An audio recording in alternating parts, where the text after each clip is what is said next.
Shalom, bom dia, Magali conseguiu. Magali conseguiu. Bom dia, José. Nossa, o José quis bater o recorde aqui, né, de entrar primeiro na sala. Marcelo, Maria tá por aí.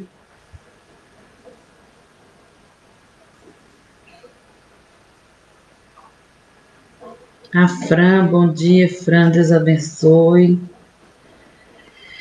A Gabi, shalom, shalom, Naísa. Shalom, Naísa.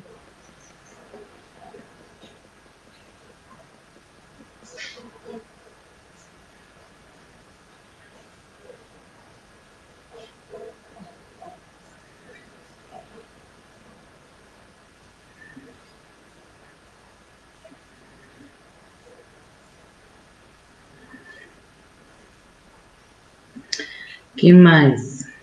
Vocês estão me ouvindo bem? A Sandra, bom dia, Sandra. Ninguém teve como se vingar da Simone.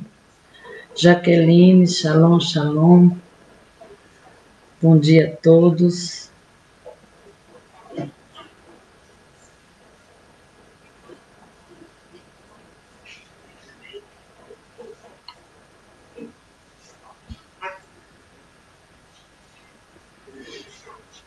Vamos lá?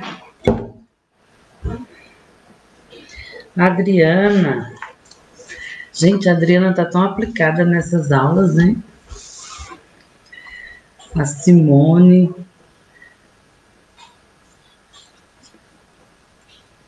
Glória a Deus, Maria. Cadê o Marcelo? Tá por aí? Maravilha, Eliane e Ingrid. Estão juntos? Estão por aí? A Eliana eu já vi aqui. Bom dia, bom dia. Deus abençoe cada um de vocês. Tá ótimo o som. Obrigada, Maria, por responder. A Isabel já entrou? Ou ela tá procurando ainda? Eu não tô vendo a Isabel.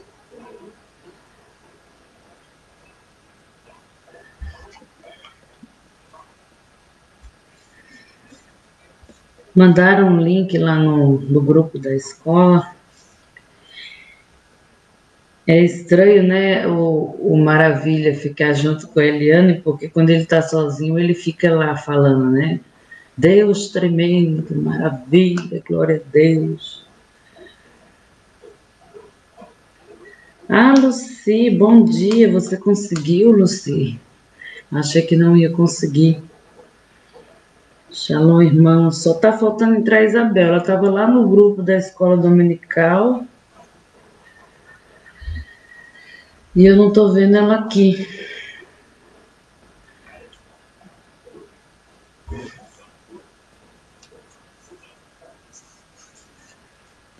A lição de hoje é o mistério da unidade revelada. Lição de número 9. Algum de vocês está sem revista? Ou todos já pegaram a revista?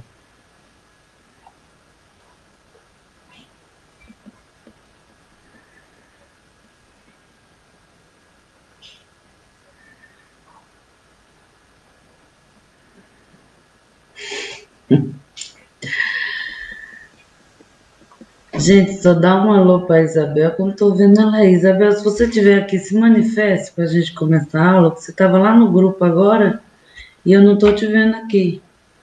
Bom dia, Luci. Tá melhor, Marcelo? Shalom. Bom dia.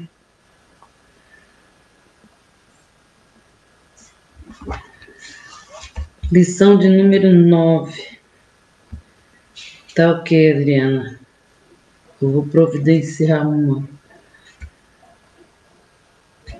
Lição de número 9, o Ministério da Unidade Revelada. Nós vamos estar estudando Efésios, capítulo de número 3. Efésios, capítulo de número 3. Obrigada, Simone, por colocar o link. Amém, Deus abençoe.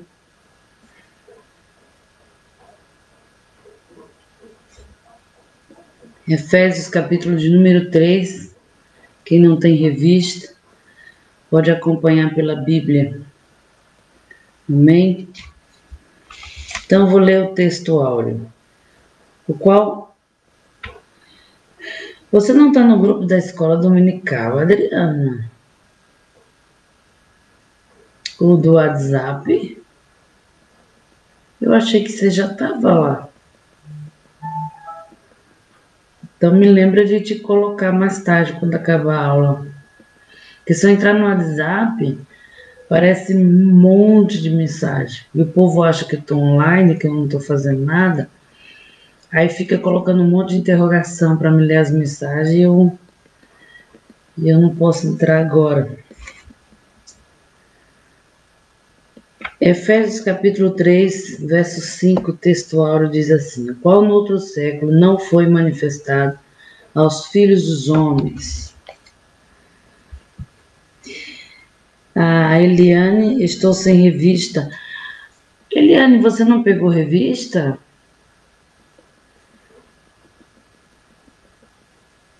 Fran, eu te ofereci lá na igreja, eu falei, Fran, tá sobrando umas revistas, é sua? Aí você falou, não. Aí eu falei, eu achei que você ia querer. Aí você falou, não, não é. Aí por isso que mas eu ofereci.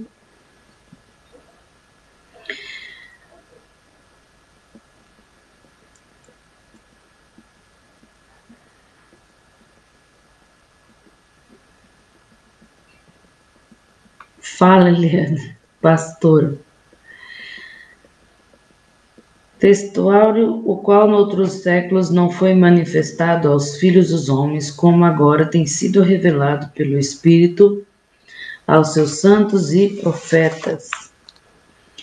Efésios 3, do 1 ao 13, diz assim: por esta causa, eu, Paulo, sou prisioneiro de Jesus Cristo por vós, gentios.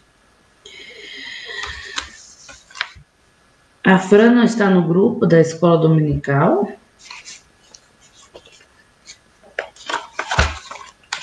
Eu achei que estivesse. É porque esse grupo a gente formou depois do Elias. Acho que foi isso.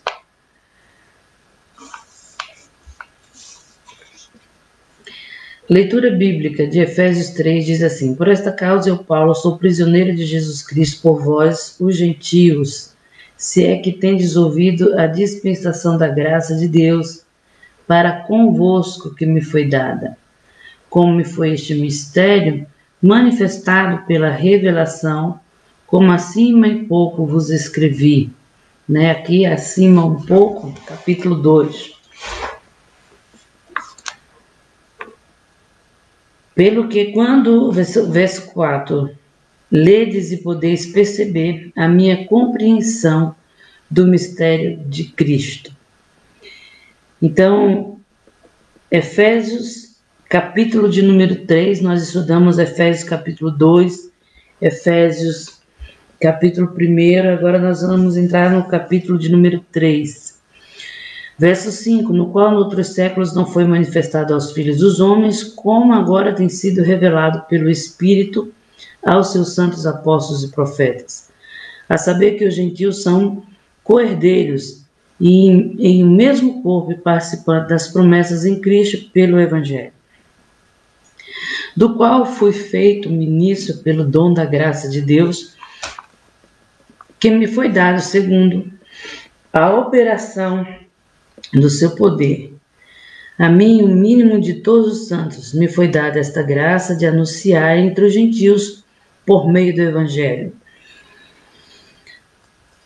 as riquezas incompreensíveis de Cristo e demonstrar a todos qual seja a dispensação do mistério, que desde século esteve oculto em Deus, que tudo criou, para que agora, pela graça, multiforme sabedoria de Deus, seja conhecida dos principados e potestades do céu, segundo o eterno propósito que Deus fez em Cristo nosso Senhor, no qual temos a ousadia, acesso com confiança pela nossa fé nele.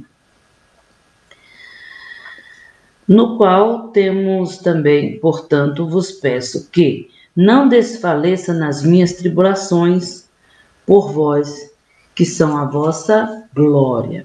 Eu acho tão interessante as cartas de Paulo, que em nenhum momento ele forma uma super igreja com homens com caras de super-heróis, mas ele deixa bem claro que o sofrimento tem uma causa, e uma boa causa.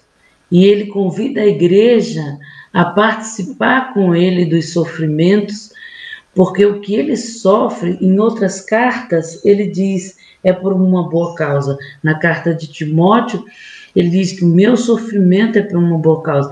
Na carta de Efésios, ele diz que o meu sofrimento é por conta de vós. E nesses tempos, né, e principalmente em tempos de tribulações, nós temos visto tantos pastores, irmãos, entregarem as igrejas, fecharem as igrejas.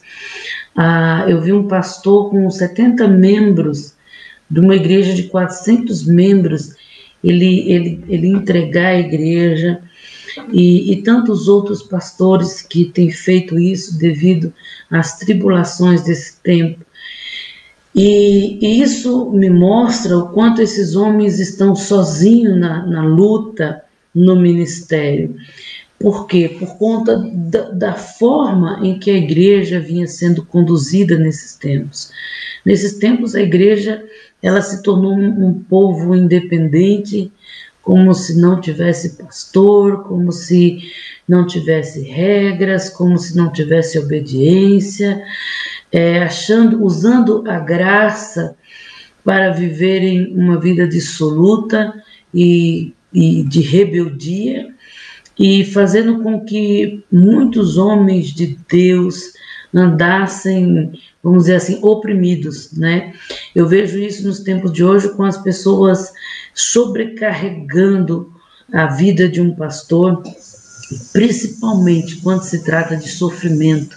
As pessoas não compreendem que o pastor ele é mais provado na fé, e o tempo todo ele vai ser provado na fé, né? Se você for ver testemunho de pastores de grandes igrejas, né, igrejas monstruosas como nos Estados Unidos, aquelas igrejas em células, mas você vê esses pastores passando por necessidades, porque Deus o tempo todo está provando eles, né?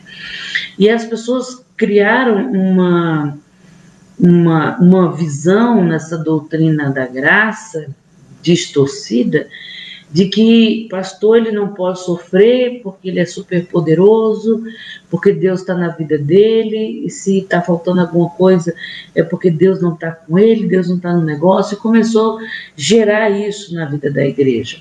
Mas se você for ver, o próprio Cristo no Getsemane, ele pede para os discípulos estarem com ele em oração, participando, fortalecendo ele naquele momento em que ele precisava do apoio daqueles homens. Se ele não precisasse, ele não teria levado aqueles homens para estar orando com ele ali no Getsemane, né? E depois você vai ver Paulo em todas as cartas dizendo para a igreja, olha, participem comigo desse sofrimento porque ele é por uma boa causa. Irmãos, se muitas pessoas esquecem que o sofrimento de um pastor é pela vida dele. Não, o sofrimento de pastor é pela vida de outras pessoas, por famílias que não fazem parte da família dele.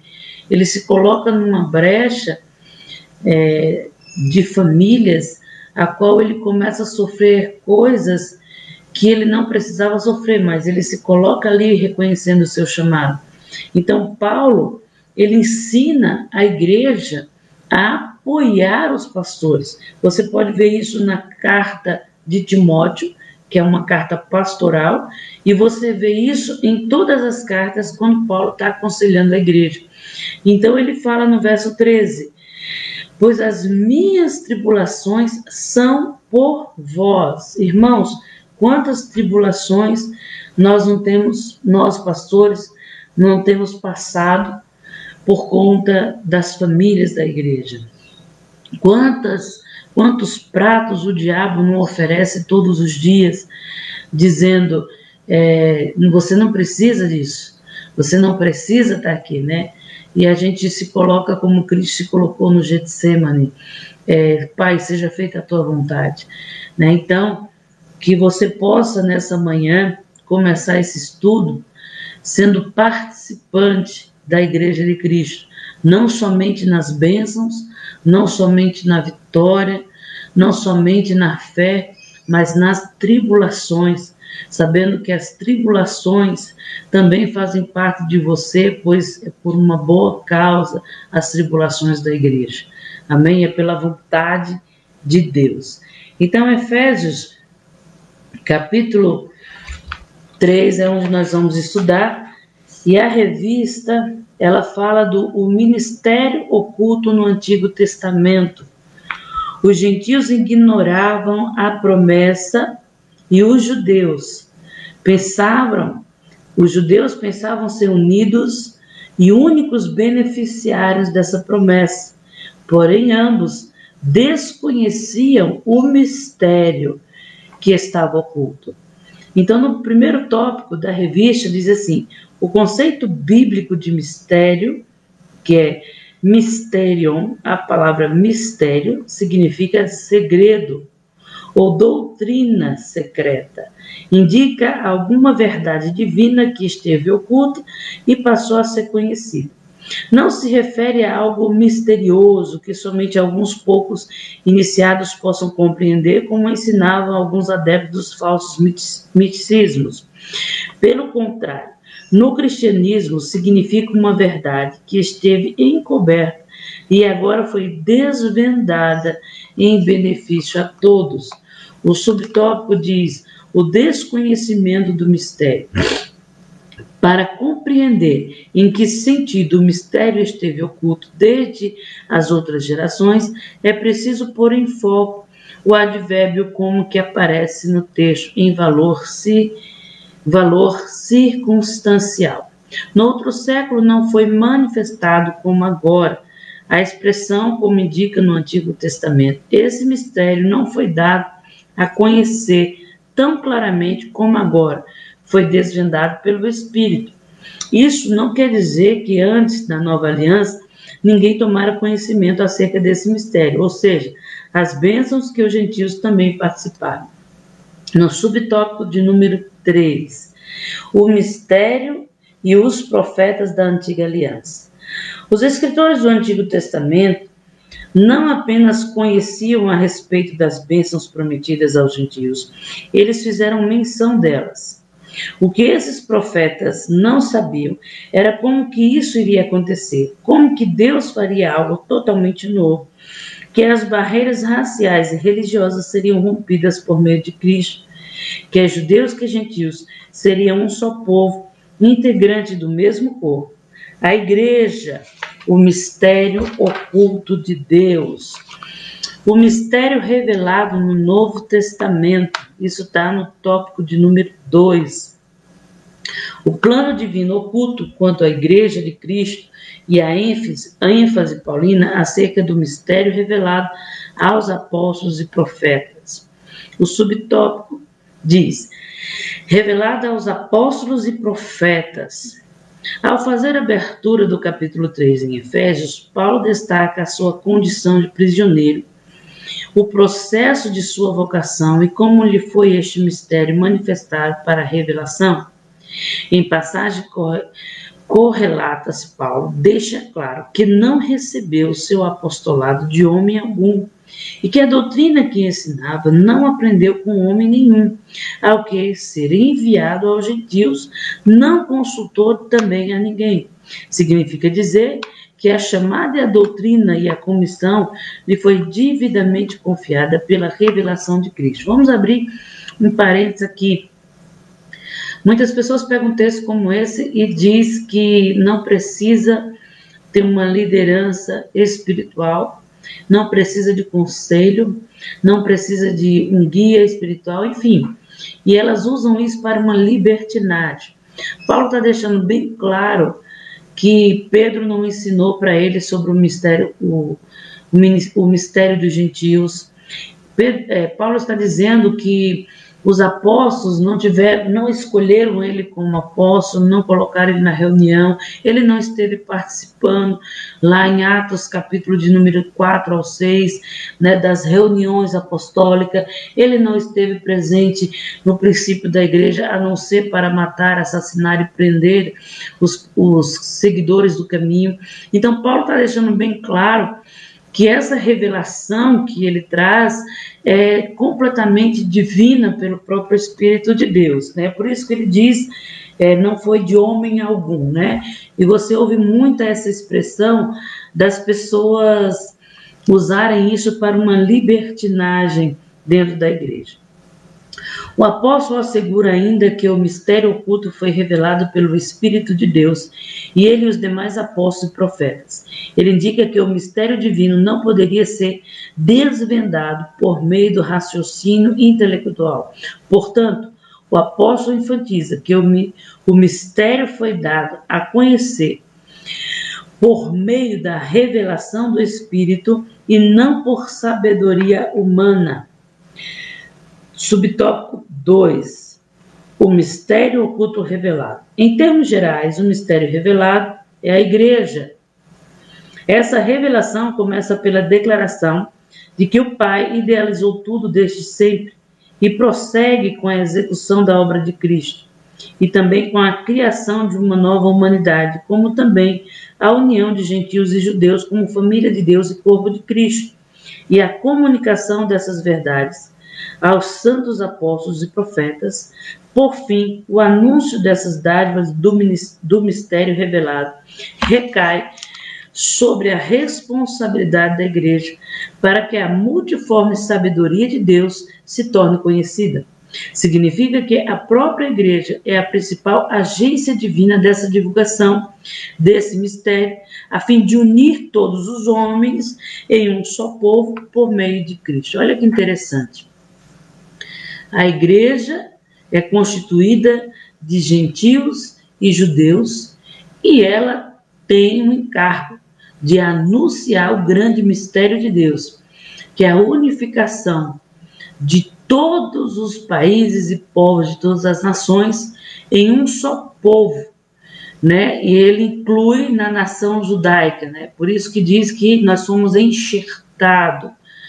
Ai, pastor, eu não fui incluída na nação judaica, não. Então, como fazemos isso se Cristo é judeu?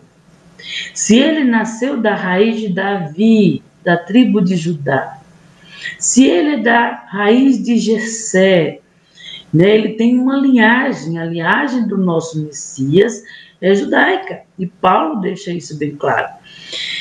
Então, essa igreja, ela não pode separar os judeus dela, porque eles estão incluídos desde o Messias. Mais uma doutrina escatológica, que é a futurista, né? E a doutrina, ela diz que não somente a futurista, mas as 2 ou 3 doutrinas escatológicas, elas conseguem separar o povo judeu da igreja, como se o povo judeu não fosse um povo a qual Deus escolheu também. E isso é estranho quando bate diante desses textos de Paulo, quando diz que a igreja não é somente as nações externas. Nós vamos ler e entender aqui hoje que nós, além de sermos enxertados, fazemos parte desse povo, como se fosse um só povo com eles. E Paulo deixa bem claro que nós não devemos desprezar os herdeiros da promessa. Então, quantas vezes nós nos pegamos desprezando? Irmão, eu quero que você entenda uma coisa. Uma coisa é as obras de Deus, os ensinos de Deus de acordo com a sua palavra. E outra coisa é cultura, né? Você não pode confundir cultura judaica com a palavra de Deus, porque judeu é simplesmente o povo, a primeira nação que Deus escolheu, a primeira nação que Deus escolheu como cabeça, como testemunho para as outras nações, né? Não podemos negar isso, porque isso está desde o Éden, está desde o filho de Sete, que é geração, o filho de Adão, o filho Sete, que é geração de Abraão, e assim por diante, está desde lá de trás. Nós não podemos negar este povo, né? Que foi um povo escolhido por Deus desde a época de Abraão.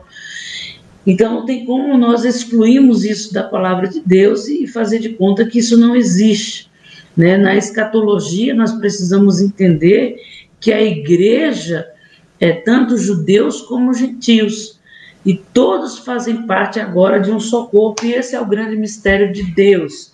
E nós vamos... A Adriana fez uma pergunta muito boa aqui. Ela perguntou: pastora, os judeus acreditam no Espírito Santo? Isso é, Adriana, isso é tremendo, porque a doutrina dos padres, vamos dizer assim, 300 anos ali depois de Cristo, quando Constantino, quando tantos outros homens romanos se infiltraram dentro da igreja, desde o concílio de Nicéia, tá? Que a própria teologia ensina. No concílio de Nicéia, se você estudar a história fora da teologia, você vai ver que muita coisa mudou dentro da igreja por conta dos papas, como Constantino, que mudou a regra da igreja por conta de Roma, e com isso infiltrando o paganismo dentro dos próprios cultos. Os cultos a Deus, antes do paganismo de Roma se infiltrar dentro da igreja, eles eram festivos, cheios de comida. Você vê na igreja de Coríntios, Paulo reclamando que uns comem mais, outros comem menos. As festas eram feitas, você vê Atos capítulo 19 a 20, eu não lembro exatamente, Paulo chegando de viagem, na viagem ele comemora a festa de pães asmos. Então a igreja primitiva, ela seguia uma linhagem de um culto a Deus, vamos dizer assim. Muitas pessoas pensam que é um culto judaico, mas não é. Nosso culto mudou muito. Constantino e tantos outros chegam a escreverem cartas para as igrejas, dizendo que eles não precisam de tanto barulho, não precisam mais de tantos instrumentos, e aí que você vê os cultos das igrejas ficando uns cultos mais meio parecido com a missa, né? E mesmo depois da reforma em Lutero, nós continuamos arrastando muita coisa. E por conta disso que nós arrastamos, vamos dizer assim, essa mistura de Roma, que trouxe essa divisão, colocando uma barreira novamente entre judeus e gentios, fez com que a gente tivesse esse pensamento, e algumas escatologias trazem isso como ensino, de que os judeus não acreditam ou não têm o Espírito Santo. Isso não é verdade. Quando a Bíblia diz que o Espírito Santo vai ser derramado, olha o que a Bíblia diz, a gente precisa prestar atenção nos textos.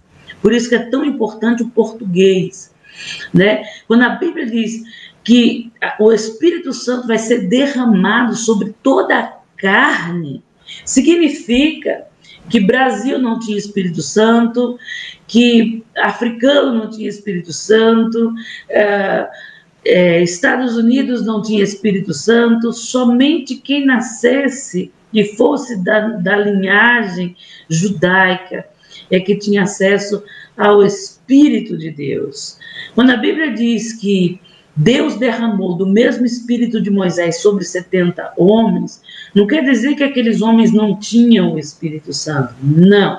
Quer dizer que Deus derramou, vamos dizer assim, dos mesmos dons, da mesma força, para que eles estivessem ali lado a lado de Moisés, para profetizar e ajudar Moisés, ou até mesmo do mesmo espírito da profecia, para auxiliar Moisés diante do povo, né? Porque Moisés vai fazer uma reclamação para Deus, que ele está sozinho, e o povo está reclamando, e Deus vai e derrama do mesmo espírito de Moisés sobre 70 homens, do mesmo espírito. Pode ser que seja o mesmo espírito da profecia, ou o mesmo espírito que está sobre Moisés para ajudar Moisés a carregar o povo. Então, não significa que eles não tinham, eles têm sim. E o interessante é que pelo fato deles terem um conhecimento muito grande da palavra de Deus, porque eles não estudam filosofias, eles não estudam, a não ser, tá, os judeus que estudam segundo, não sei se você já ouviu da Cabala, né? Esse tipo de judeu, eles estudam muita filosofia, muito pensamento humano. Mas os judeus que não são cabalísticos, ou seja, não são espíritas, né? Eles estudam segundo a palavra de Deus. E o fato deles terem muito conhecimento, as profecias reveladas pelo Espírito Santo faz com que eles dê aquelas profecias com muita exatidão. Para você ter uma ideia, na sinagoga, no meio dos ensinamentos, dos estudos, eles saem do lugar, todos profetizam, não existe essa, fulano é profeta, todos profetizam, eles saem de um lugar, vai para o outro e diz, olha, Deus manda dizer na tua vida. E o interessante das profecias deles é que eles têm tanta convicção e certeza por conhecer numerologia bíblica, por conhecer tempos bíblicos, por conhecer as festas bíblicas, que são tempos determinados por Deus, eles conseguem determinar até o tempo. Olha, Deus manda dizer para você que daqui a 3 dias vai acontecer isso, e nesses 3 dias, às 4 horas da tarde, eles conseguem dar tempos determinados, porque eles têm sim o Espírito Santo, eles usam o Espírito Santo. Lá em Pentecostes, quando foi derramado o Espírito de poder, e pode ver que uma coisa chama atenção nesse Espírito, é que os gentios começam a entender o que os apóstolos estão falando. Ou seja, aquilo que foi prometido. Aí Paulo sai, né, ali em Pentecostes, em Atos 2, ele sai e ele diz, olha, isso que está acontecendo foi o que foi profetizado, que o Espírito seria derramado sobre toda carne. E a admiração do povo, pode ver o texto, é que eles estavam se entendendo. O romano estava entendendo, o grego estava entendendo o aramaico, o hebreu estava entendendo, né, o italiano e assim por diante. É como se eles estivessem falando a mesma língua, e ele diz, olha, o Espírito hoje foi derramado sobre toda a carne, houve entendimento sobre os gentios, e o poder das mesmas obras de Cristo foram derramadas, ou o mesmo Espírito que estava sobre Cristo foi derramado sobre eles, que é o Espírito de poder, que é a promessa do Pai, e o desejo e o mistério dele de que todos os povos fossem um, né? Mas os judeus, sim, aí ela está dizendo aqui, né? Foi no mesmo caso de Eliseu, né? Exatamente. Tem vários casos ali de Eliseu, não sei de qual que você está falando, mas se for o que eu estou pensando, Então, é como se eu pegasse igual, aconteceu no culto uma vez, de eu pegar na mão da Josefa e eu falar para Deus, Deus, derrama dessa mesma unção sobre mim, que está sobre mim, sobre as mãos de Josefa hoje. E a Josefa começou a pegar nas pessoas e as pessoas começaram a cair. Elas caíam pelo Espírito de Deus, porque Deus me mostrava naquele dia que muitas pessoas precisavam receber daquela unção. Então eu fiz isso. Só que depois eu mesma fui lá nas mãos da Josefa e retirei aquela unção. E nunca mais ela colocou a mão nas pessoas e as pessoas saíram caindo. Então, É como se Deus derramasse uma porção, isso, a porção dobrada. Pode ver que Eliseu, ele não se conforma somente com o mesmo espírito de Elias, mas ele pede do mesmo espírito, mas em uma porção dobrada. Isso significa que nós devemos ser ousados, e Deus ama homens ousados. Então, quando diz que Elias deu a Eliseu do mesmo espírito, quer dizer daquela mesma unção que Deus usava Elias, agora ia usar Eliseu, mas não significa que eles não tinham o Espírito Santo. É tanto que eles tinham conhecimento da palavra, eles têm o conhecimento do Messias, eles têm o conhecimento das Escrituras, das promessas e muitas outras promessas que eu e você não conhecem, eles têm conhecimento e eles buscam por isso. O problema do judeu hoje, né, não todos, é que eles esperam o Messias vir. Eles esperam essa promessa acontecer, só que ela já aconteceu, mas mesmo assim não são todos. A Bíblia deixa bem claro que em partes, né, foram ocultos deles, ou seja, não foram todos. Então o tema central da carta aos Efésios é o anúncio disso, é que tanto judeus como gentios formam agora uma unidade só em Cristo. Agora somos membros lado a lado do mesmo corpo, que é a igreja.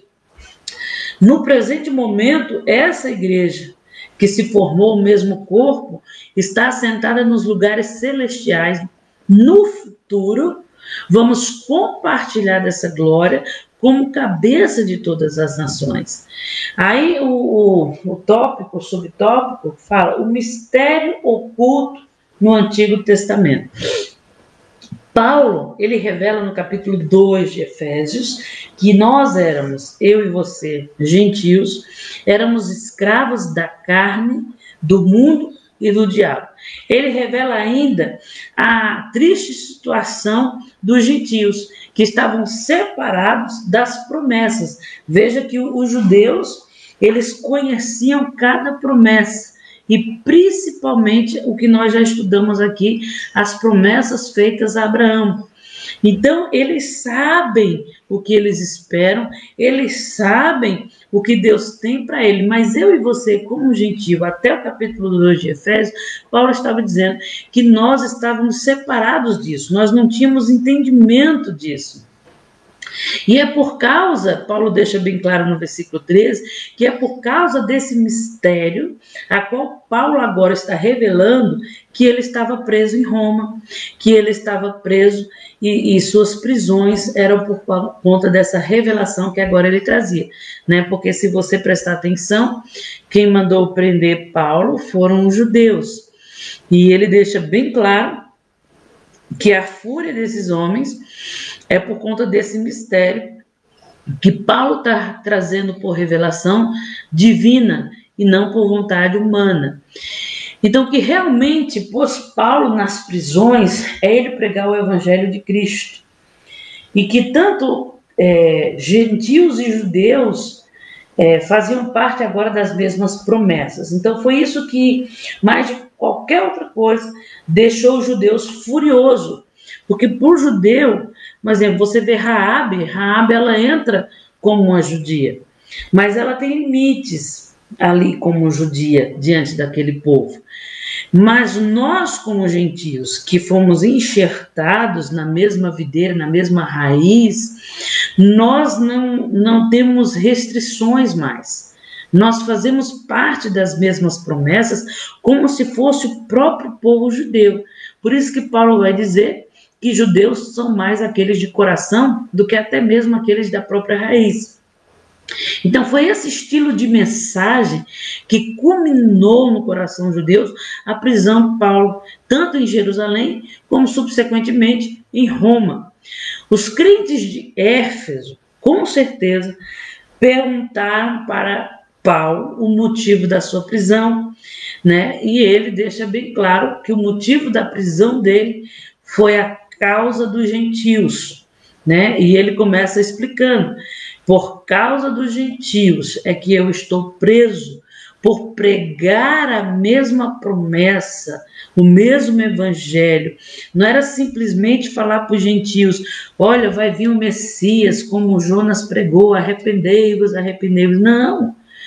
Era dizer para eles, olha, vocês também fazem parte dessa nação judaica, agora vocês são um só povo, vocês são co-herdeiros, né? Não é simplesmente, olha, vocês vão morar com eles, com um povo, com eles, no país deles e vai receber as bênçãos deles, não. Era vocês agora são co-herdeiros, são como se fossem filhos, porque se você vê no Antigo Testamento, Deus chama Israel de primogênito dele. Então, isso para os judeus era absurdo. Como que a nação primogênita, olha o Ártemis. Ah, foi o Ártemis que perguntou sobre os judeus? Eu achei que tinha sido a Adriana. É que eu vejo pela foto, irmão. Não enxergo meio de longe. Então eu vejo pela foto. Aí a foto que tá verde, aí eu falo, é a Adriana. A foto que tá lilás, aí eu digo, é o Márcio. Foi o Ártemis. Legal, Ártemis. Então, a causa dos gentios foi que culminou a prisão de Paulo.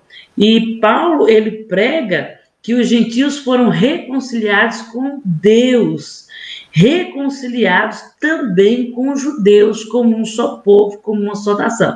É mais ou menos assim, Ártemis.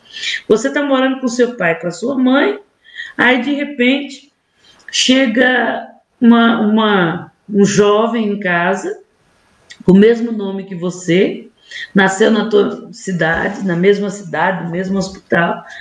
Aí teu pai diz, olha, esse é seu irmão. Aí você fala, como assim? É, seu irmão. Aí você vai ver, vamos fazer um DNA, vamos ver se é meu irmão mesmo. Aí faz o DNA, aí diz, não, ele não é judeu, ele não é Ártemis Almeida.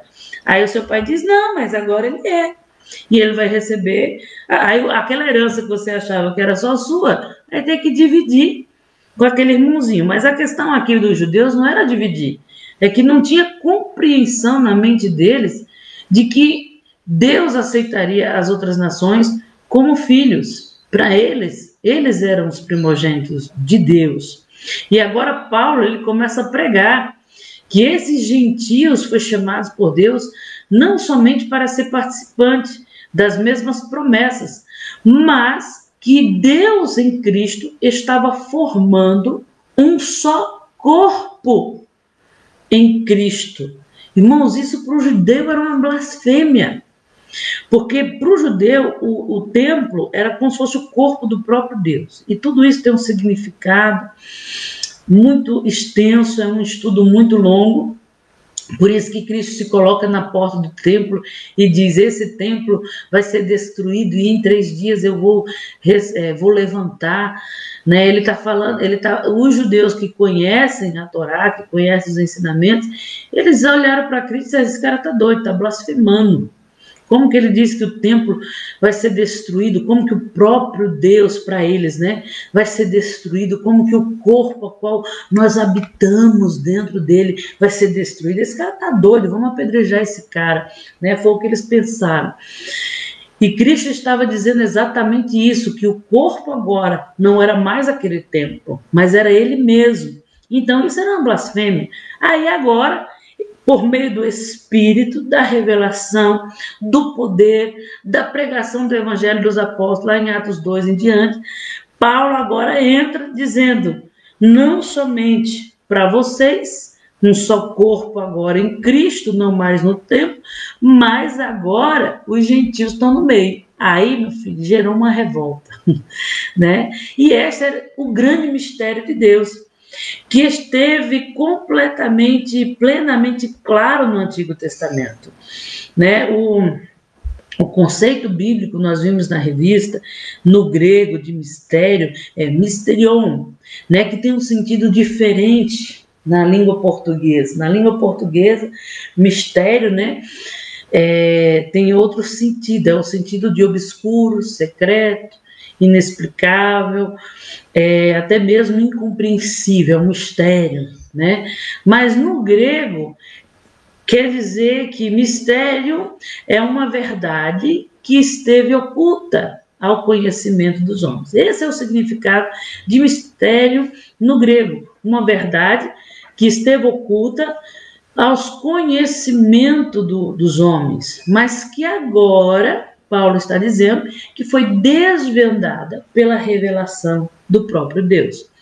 Efésios, capítulo 3, verso de número 3, eu vou ler o verso 3 e o verso 4. Pastora, mesmo andando com Jesus, ao apóstolo Pedro só foi entender essa unidade depois que Deus falou com ele em visão no telhado, quando desce o lençol com animais impuros, né? Exatamente.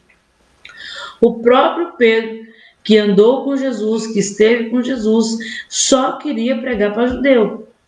E houve uma briga tão grande entre Paulo e Pedro por conta disso, porque Paulo chega diante de todo mundo e diz: esse Pedro aí, que só quer pregar para judeu e que não quer pregar para gentil, ele anda comendo na mesa de gentil, ele anda falando com gentil, que para o judeu era ser impuro.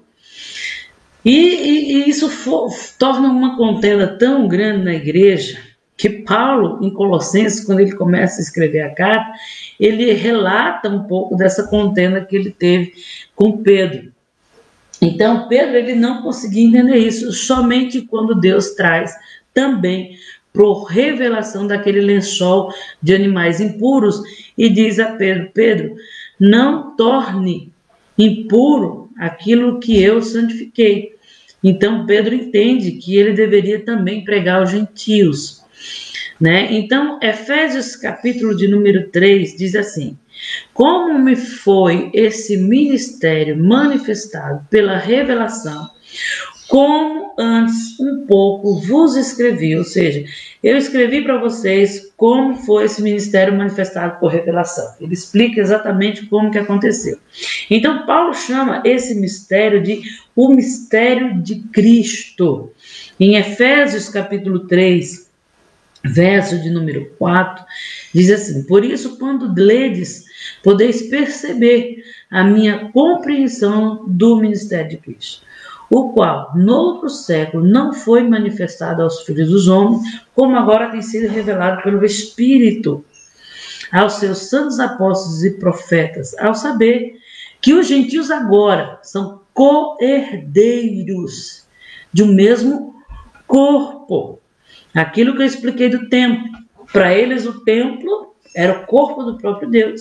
E quando eles entravam ali, que só eles tinham direito a entrar, eu expliquei semana passada para vocês, foi semana retrasada, que gentios não tinham acesso à porta, não entravam para o lado de dentro, somente os judeus, só eles tinham acesso a estar dentro do corpo do próprio Deus. Mas agora Paulo traz uma outra revelação, que agora gentios fazem parte de um só corpo.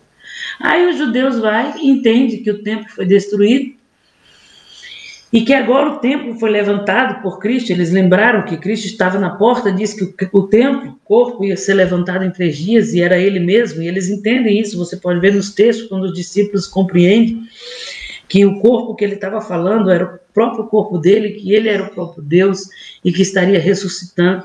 Aí eles compreendem que agora eles estão espiritualmente assentados com Cristo, no mesmo corpo com Deus, porque ele é o próprio Deus.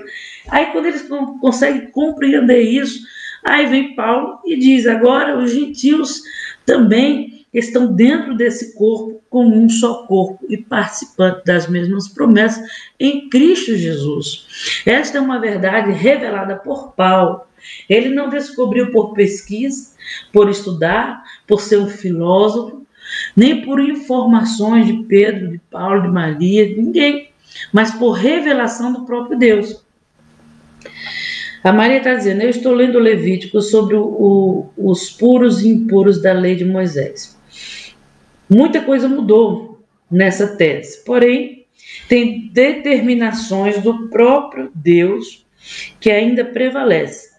Estou entendendo aos poucos, mas é complexo.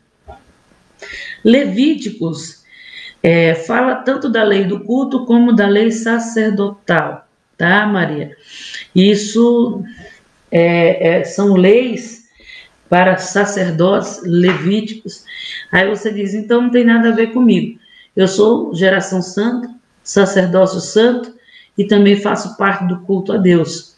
Então muita coisa se encaixa comigo. Mas tem muitas leis, como por exemplo, de não comer camarão, de guardar especificamente um dia, elas são restritamente para o judeu. O judeu, ele se converte ao cristianismo, e mesmo convertido ao cristianismo, ele guarda certas leis, porque são específicas, tá? Então, por isso que Paulo vai dizer, não julgue, né, quem come de tudo, porque mesmo eles comendo de tudo, eles fazem parte desse corpo. Porque, Maria, quando Deus manda ele se prever de comer algumas coisas, de vestir algumas coisas, Deus está simplesmente prolongando os dias deles na terra. Porque quando você tem uma alimentação saudável, teu corpo é saudável, teus órgãos, tua vida, tudo fica. Então, era um meio de Deus guardar o seu próprio povo. Lá em Gênesis capítulo 9, até o capítulo 9, eles não comiam carne, eram vegetarianos. Aí no capítulo 9, Deus ele libera o homem para comer a carne animal, entende? Então, muita coisa vai com o passar do tempo, Deus vai encaixando, mas isso era um meio de Deus proteger o seu povo, e o povo, vamos dizer assim, tinha uma pele mais saudável, né? Tinha uma pele mais vistosa, cabelos, era um povo diferente em tudo. E era exatamente isso que Deus queria desse povo. Então, em outro século, esse mistério de Deus não foi revelado aos homens. Sabe-se que pelo Antigo Testamento que os gentios receberiam, eles sabiam que os gentios, ou seja, outras nações que não fossem judeu, receberiam a salvação. Disso eles sabiam. Raabe recebeu, Ruth, que não era judia, recebeu quando foi introduzida no meio deles, mas o que eles não sabiam é que nós éramos agora como filhos e co-participantes das mesmas bênçãos que ele. Eu escolhi o texto de Isaías 49:6, diante de muitos textos de revelações do Antigo Testamento. Eu escolhi Isaías 49:6 para relatar, que diz assim: pouco é que seja o meu servo, pouco é que sejas o meu servo, para restaurar as tribos de Jacó, tornares a trazer os preservados de Israel. Também te dei para a luz dos gentios, para seres a minha salvação até as extremidades da terra. Então pode ver que o judeu, eles seriam luz para as nações. Até esse texto tanto fala da nação judaica como do próprio Messias, porque ele veio da nação judaica. Jesus é um judeu, né? Eu vejo muitos crentes desprezando os judeus com antissemitismo e tantas outras coisas, ridicularizando até mesmo, e vice-versa, que tem judeus também que zombam do cristianismo porque não compreendem esse mistério de Deus. Então, nós podemos entender que o próprio Messias, a qual nós amamos tanto, falamos tanto dele, ele é um judeu, irmão, né? Teve pessoas que já teve visões do próprio Cristo vestido com suas vestes sacerdotais, com aquele talite, né? Aquele manto meio listrado na cabeça. Eu já tive visão dele com talite, com roupas de judaísmo, e na época eu nem compreendia esse mistério da revelação, né? Eu era presbiteriana e eu era muito na doutrina dos salvos, uma vez salvo, salvo para sempre, predestinado. Então eu não estava interessado em judeu, não estava interessado em nada. Eu amava Jerusalém, eu achava lindo, mas eu não tinha esse conhecimento que eu tenho hoje. E eu tive visões de Cristo, né, vestidos com vestes judaicas.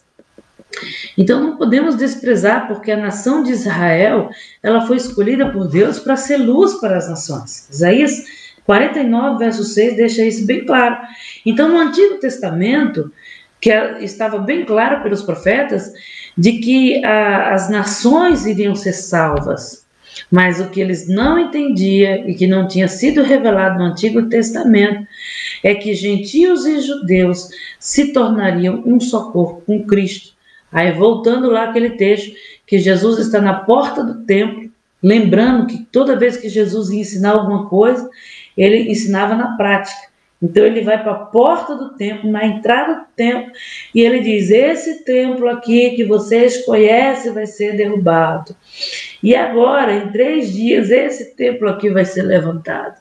Aí as pessoas, como que ele está dizendo que ele é o próprio Deus e que vão derrubar o corpo do próprio Deus?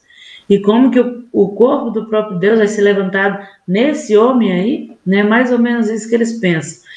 Então o próprio Cristo traz essa revelação a qual eles não compreendem. No entanto, essa igualdade foi alcançada quando Jesus destruiu a parede da separação de judeus e gentios, a partir de Atos capítulo 2. Lembra que ele fala para os discípulos: eu preciso ir para que venha a promessa do meu Pai, o mistério do meu Pai, a vontade do meu Pai. Eu preciso ir para que essa promessa se cumpra. Em Atos 2 em diante, essa barreira é quebrada. E você pode ver que quando eles saem ali daquele momento onde eles recebem o poder do alto, quando eles saem, os gregos, os romanos começam a entender o que eles falam, aí eles começam aquela discussão: mas eles não são hebreus? Como que eles estão falando na nossa língua? Porque ali foi quebrada essa barreira. Agora o Espírito Santo iria estar sobre todas as nações. Judeus e gentios seriam um só corpo. E agora os judeus iriam ser luz para as nações por meio do grande eu sou Jesus Cristo. Em Efésios, capítulo de número 2, 14, diz assim: pois ele é a nossa paz, ao qual de ambos os povos, ou seja, tanto judeus como todas as nações, ele fez um, e derrubando a parede da separação que estava no meio de nós. Olha, Cristo é a nossa paz. Cristo é a paz desses povos, tornando eles um só povo. No subtópico 3, fala sobre o mistério e os profetas da antiga aliança. Israel, ele ocupava um lugar. Até aqui os irmãos estão me entendendo que eu estou falando, vou falando para não perder nenhum minuto da aula e termino alguns irmãos passando sem compreender. O Marcelo lançou um coraçãozinho. Israel ocupava um lugar privilegiado perante Deus. Eles consideravam que toda a promessa de Deus era dirigida exclusivamente para eles. Tudo que Deus prometeu para Abraão, Isaac e Jacó estava completamente direcionadas para eles. Então, os profetas da antiga aliança falavam que os gentios iriam receber a salvação. Nós podemos ver isso em Isaías 49, verso 6. Livro de Isaías 49, verso 6, diz assim: porque sejas o meu servo para restaurares as tribos de Jacó e tornarem a trazer os preservados de Israel. Também te dê por luz para os gentios, para seres a minha salvação até as extremidades da terra. Então, os judeus trariam luz para todas as nações, lembrando a você que o próprio Cristo é um judeu, né? E da raiz de Davi. Mas eles nunca pregaram. Eles pregaram que os gentios iam receber salvação, os judeus compreenderiam isso, mas o que eles não compreenderam é que os gentios e judeus se tornariam iguais, filhos, herdeiros, comunidade universal, né? Que Paulo denomina nessas cartas co-herdeiros participantes da mesma promessa. A isso eles não aceitaram e por esse motivo Paulo estava preso. Então, de forma alguma, os profetas do Antigo Testamento, eles revelaram que os gentios e judeus se tornariam um só corpo. Eles jamais revelaram que judeus e gentios seriam agora filhos e herdeiros de uma mesma herança. Eles revelaram uma salvação, a qual, por meio dos judeus, eles seriam luz para os povos, mas não revelaram que esses povos iriam fazer parte do mesmo corpo. Assim como o judeu entrava no templo, e para ele entrar no templo era como se entrasse dentro do próprio Deus, assim hoje nós podemos entrar dentro do próprio Cristo, como corpo de Cristo, quando nos unimos a esse chamado da Igreja de Cristo por meio da fé. Então o apóstolo Paulo, ele dá ênfase a essa verdade quando afirma esse grande mistério em Colossenses capítulo 1, verso 26. Ele diz: estiver oculto dos séculos e pelas gerações, agora todavia se manifestou aos santos. Então, pela Bíblia Sagrada, sabemos que a chamada de Israel foi a principal, mas não exclusivamente, chamada para receber as bênçãos temporais. A chamada da igreja, formada de gentios e judeus, é principalmente, não somente para receber bênçãos temporais, como bênçãos espirituais nos lugares celestiais.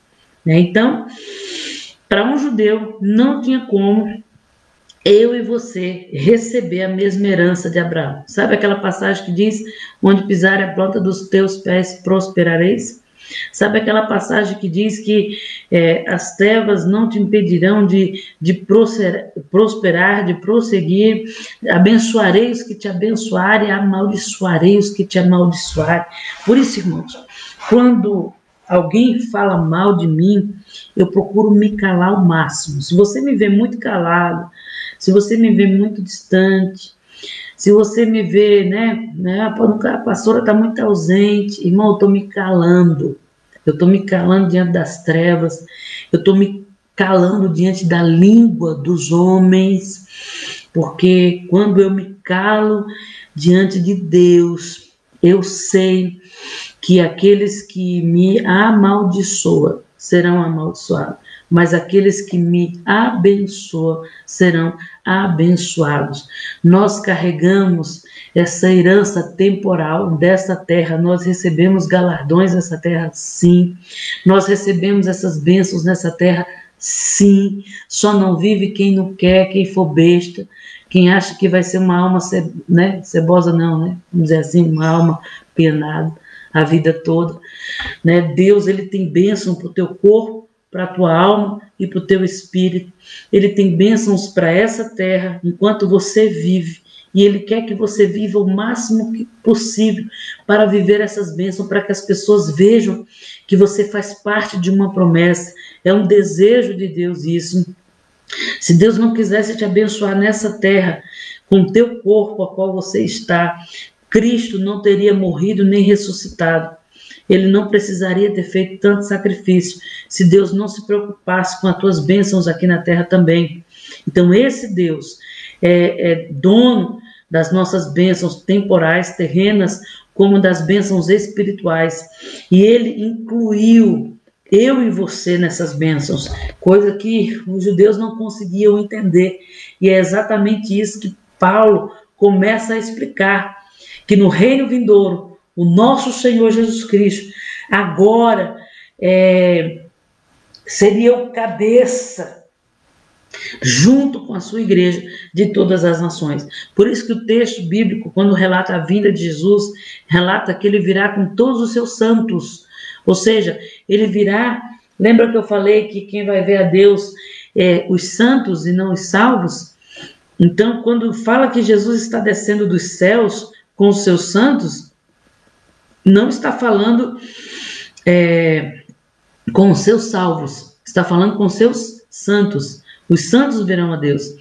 Então, esses santos, tanto judeus como gentios, co-herdeiros da mesma bênção, não somente quando vivem, recebem dessas bênçãos, como também no mundo vindouro, quando voltarmos com Cristo e estivermos com Cristo, seja na Nova Jerusalém, seja na Jerusalém restaurada, irmão, não importa. Vamos receber tanto nessa terra como nos tempos vindouros e vamos ser cabeça das nações junto com os judeus. Isaías, capítulo 60, verso 12, diz assim: porque a nação e o reino que não te servirem, perecerão. Sim, essas nações serão de todas assoladas. Glória a Deus, Eliane. Verdade, já fiz isso igualmente. Glória a Deus, que bom. É a melhor coisa que a gente deve se fazer em meio aos afrontos. Deixa eu abrir um parênteses aqui nessa aula para você. Você já ouviu falar de seta, né? Ai, eu tô passando algumas coisas por conta de uma seta do diabo, né? Que é aquele Satanás, aquele capiroto do rabo preto, vermelho, sei lá qual que é, enviou uma seta e eu, sabe, não tô bem por conta dessas setas do diabo, irmão. O diabo não manda seta, viu? Ele tem dados inflamados. Pior ainda, quem manda seta para ser humano é gente, tá? É gente invejosa, é gente maliciosa, é gente astuta, é gente sem vergonha, sem Deus, que não amadureceram, é gente que não querem obedecer. Paulo vai dizer isso. Quem não quer obedecer vai querer se fazer de líder diante de outras pessoas, arrastando a muitos com ele. Quem lança seta na nossa vida, irmão, é quem tem olho gordo, maligno. Essa semana não, ontem, eu mandei uma mensagem para uma pessoa e Deus me mostrou o coração dela recebendo a mensagem e até rindo da mensagem. Deus me mostrou ela mostrando a mensagem para outras pessoas. E naquele momento, Deus falou comigo: Ligiane, muitas pessoas estão lançando setas contra vocês. Aí eu, meu Deus, fiquei pensando, né? Aí veio um irmão, o Genaro, da Simone, ele disse: pastora, eu nunca deixei de orar por vocês, eu amo vocês. E ele disse: só quando eu estava orando por vocês, eu vi a armadura de vocês toda machucada. Isso significa que muitas setas foram lançadas contra vocês. E naquele momento, irmão, eu lembrei do que Deus falou. Jane, muitos homens estão lançando setas contra vocês. Então, quem lança seta, irmão, não é diabo, é gente. O diabo vai lançar dado inflamado, dados inflamados do maligno, né? Já ouviu? Né? Laço do passarinheiro, né?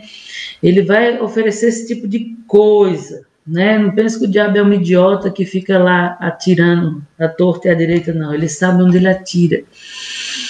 Mas o ser humano, ele pode te dar setas na sua vida, por meio da malícia, da inveja. Há uns tempo atrás, uma pessoa reclamou comigo e disse: eu tenho um sentimento muito ruim, e esse meu sentimento faz com que eu tenha raiva das pessoas pelo que elas têm.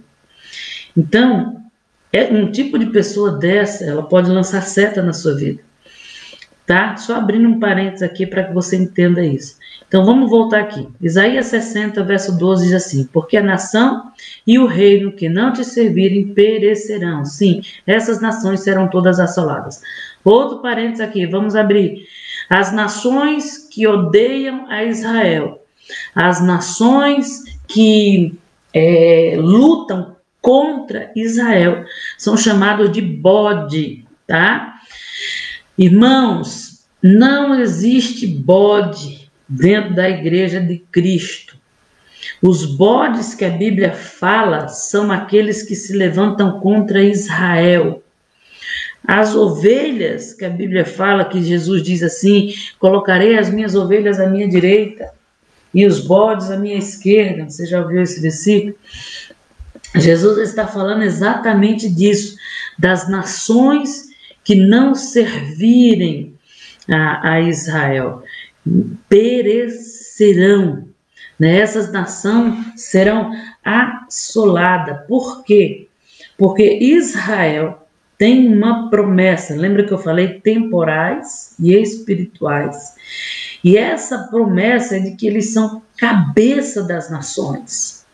Então as nações que o desprezam serão desprezadas e etc, etc. Mas agora Paulo está dizendo que essa nação, que é cabeça das nações, tem um povo de todas as nações que estão dentro dela como um só corpo. Os gentios serão abençoados por meio de Israel, porque agora nós somos inclusos nessa mesma bênção de cabeça das nações como filhos de Deus, agora por meio de Cristo Jesus e a fé nele. Por isso que Paulo vai dizer que somos judeus de coração por meio da fé. Isaías capítulo 60, verso 3 diz assim: e os gentios caminharão à tua luz, e os reis ao resplendor do que te nasceu.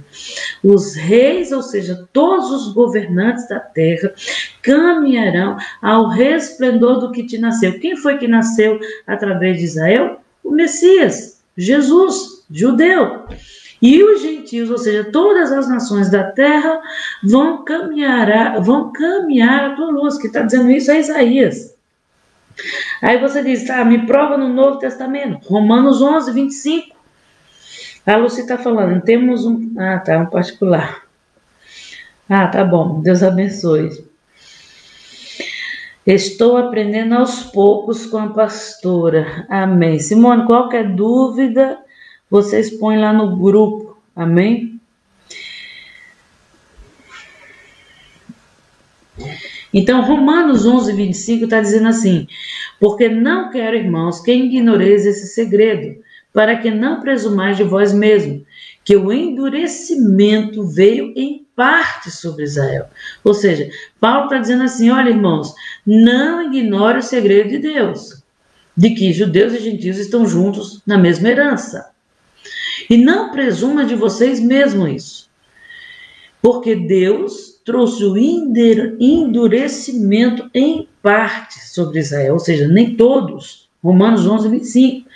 Até por um período, né, em partes ou por um período, até que a plenitude dos gentios seja entrada. Ou seja, Deus permitiu o endurecimento deles. Jesus veio para os seus e os seus não o receberam. Para quê? Para que eu e você entrasse como herdeiros pela fé em Cristo Jesus. Então, é louvável o endurecimento do coração desse povo. Aí, Romanos 11 e 12 vai dizer assim: digo, pois, porventura, tropeçaram para cair? Israel, eles tropeçaram para cair? Aí Paulo vai dizer, isso é Romanos 11, 12, de modo nenhum. Mas pela queda deles veio a nossa salvação.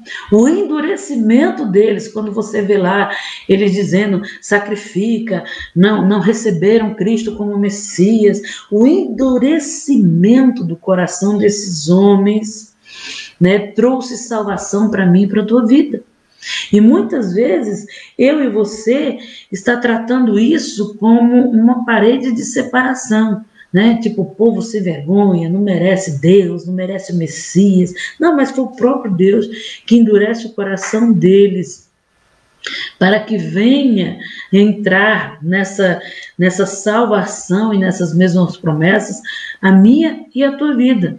Aí o texto continua: para os incitar à emulação, ou seja, eu e você, irmão, eu e você, fomos enxertados na mesma promessa, como filhos de Deus, para incitar os próprios judeus, ou seja, causar inveja, deles olharem para nós e dizer, nossa, eu quero isso de volta, eu quero isso para mim. Então, muitas vezes eu e você, por desprezar os judeus, nós estamos colocando de volta a barreira e a parede de separação a qual Cristo quebrou e tirou do nosso meio.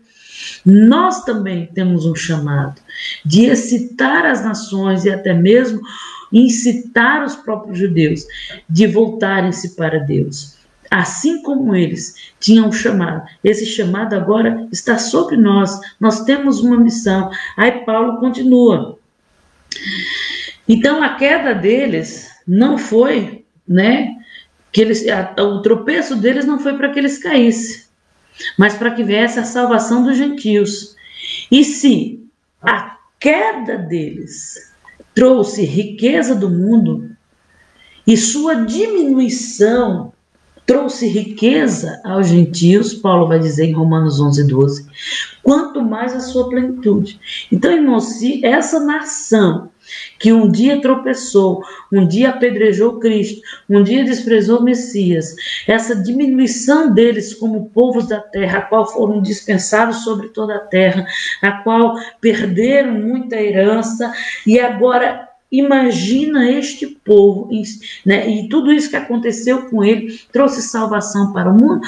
A diminuição do próprio Cristo como judeu trouxe salvação para o mundo. Você imagina a plenitude dessa nação quando se levantar. Zacarias, capítulo 8, verso 23, diz assim: assim diz o Senhor dos Exércitos, naquele dia sucederá que pegarão 10 homens de todas as línguas e nação, pegarão sim na orla, nas vestes de um judeu, dizendo: iremos convosco, porque temos ouvido o que Deus tem em vocês. Bom dia, Simone, Deus te abençoe. Deus abençoe. Irmãos, esse texto de Zacarias, capítulo 8, 23, é tremendo, porque ele está dizendo que chegará um tempo em que 10 homens, ou seja, haverá uma disputa para pegar na orla de um judeu, para que ele venha ensinar a palavra de Deus à humanidade. Eu posso ver isso acontecendo hoje. Não estou dizendo que essa profecia está se cumprindo, mas eu posso ver isso acontecendo hoje. Muitos judeus que se converteram a Cristo estão pregando o Evangelho. E muitas nações estão pegando na orla desses judeus para os ouvirem, porque o que sai da boca desses homens são verdades. Eu estou falando de judeus convertidos a Cristo. Os não convertidos a Cristo, eles não pregam o Messias. Eles pregam verdades, até pregam, mas não com o conhecimento do Messias, com a revelação do Espírito de Cristo. E a Bíblia vai dizer que todos pegarão em sua orla e dizem: nós iremos convosco, porque temos ouvido que Deus está com você. Essa nação não somente está se levantando, que a Bíblia chama do florescer da figueira, a figueira é Israel, está florescendo. As nações estão pegando na sua orla, estão querendo ouvi-los novamente, e essa profecia está começando a se cumprir. Zacarias 8, 23. Efésios 3, 6, Paulo diz: que mistério é este que dá tanta ênfase em suas epístolas? Aí ele diz que os gentios são co-herdeiros do mesmo corpo, participantes da mesma promessa. Essa promessa e essa revelação de mesmo corpo não foi revelada no Antigo Testamento. Quando fala de apóstolos e profetas em Efésios 3, verso 6, está falando dos apóstolos que andaram com Cristo depois, da igreja, e dos profetas do Novo Testamento. Não são os profetas do Antigo Testamento, porque está deixando bem claro, foi revelado aos apóstolos e profetas, ou seja, os profetas do Antigo Testamento tinha sido revelado que as nações seriam introduzidas por meio de Israel, mas no Novo Testamento essa revelação das promessas agora é revelada não somente a profetas, mas aos apóstolos.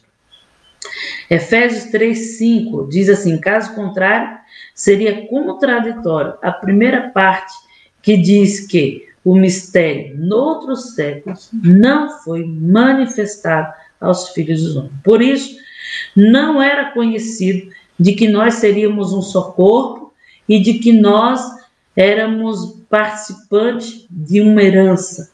Era conhecido apenas que através dos judeus haveria salvação sobre a terra. Eles não tinham conhecimento de que seríamos o mesmo corpo, a mesma família de Deus. Então nós temos aqui uma revelação bem ampla, mas ainda somos o Israel de Deus, ou seja, uma continuação do povo de Deus. Muita gente até me critica, né, ou critica outras pessoas quando a gente fala de judeus, porque eles acham que a gente está trazendo a cultura judaica para a igreja. E nós não estamos trazendo a cultura judaica para a igreja. Nós estamos trazendo a palavra de Deus. Se Deus quis usar esse povo, fazer o quê? Então, Atos, capítulo 7, verso 38, guarde esse texto, porque diz assim: este Moisés é o que esteve entre a congregação no deserto com o anjo que lhe falava no Monte Sinai, e com os nossos pais, o qual recebeu as palavras de vida para nos dar. Então, aqui em Atos 7:38, fala da congregação de Deus no deserto. Israel é chamada de congregação, ou seja, igreja de Deus no deserto. E nós somos a continuação dessa congregação. Nós fazemos parte agora dessa congregação.